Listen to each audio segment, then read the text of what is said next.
नमस्कार मंडळी. तर मी गेली होती सेवाग्राम आश्रमला, जे महात्मा गांधीजीचे निवासस्थान होते. निवासस्थान म्हटलं तर त्यांनी तिथे एकूण आपल्या वयाची 12 वर्षे वास्तव केले.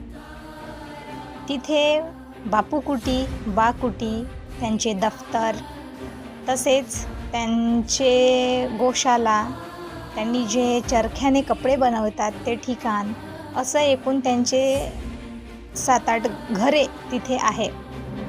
तिथे हा परिसर एकूण 300 एकरमध्ये पसरलेला आहे. आणि बापूंनी असे सांगितले होते की मला घर तर बांधून द्या, पण अत्यंत कमी खर्चामध्ये, आणि आजूबाजूचेच मजूर तिथे कामाला लावा असं त्यांनी सांगितलं होतं. म्हणून अत्यंत कमी खर्चामध्ये बनवलेलं हे त्यांचं घर. संपूर्ण मातीचं कौलारू घरे आणि बांबूचा जास्तीत जास्त वापर इथे केलेला आहे. आम्ही फिरत होतो. फिरता घरे बघत होतो. अतिशय मनाला शांत असे वाटत होते ते सगळं बघून.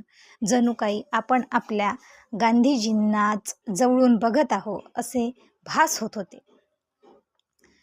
सगळं बांधकाम पुराणे जमान्यातलं, म्हणजेच त्या काळातलं असून ते बघताना अतिशय आनंद वाटत होता. आम्ही गेलो बाकुटीकडे. आतमध्ये कॅमेरा अलाउड नसल्यामुळे थोडंफार आम्ही कॅप्चर करू शकलो, कारण सगळीकडे आतमध्ये आपल्याला कॅमेराचा वापर करू दिला जात नव्हता. त्याच्यामुळे बाहेरूनच भरपूर आम्ही कॅप्चर करण्याचा प्रयत्न केला. खूप शांत ठिकाण आहे आणि खूप छान आहे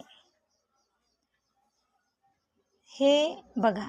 मग आम्ही तिथे फोटोज क्लिक केली, कारण ती आठवण आम्हाला जपून ठेवायची होती आपल्या फोनमध्ये, आपल्या रेकॉर्डमध्ये. एक घरे, सगळं काही सुंदर शांत वातावरण. हे बाकुटी आहे. बाकुटी, बाची साडी ठेवलेली आहे.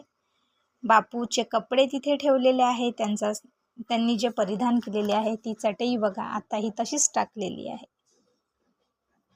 इथे त्यांनी काही वास केलेला आहे, राहिलेले आहे, ते त्यांचं घर आहे, ते बाथरूम सगळंच इथे दिलेलं आहे. जणू काही आपल्या बापूला आपण जवळून बघत आहो याचा आपल्याला भास होतो. त्यांचे साहित्य, त्यांची झोपण्याचे ठिकाण, सगळं काही तिथे दिलेलं आहे. खूप छान,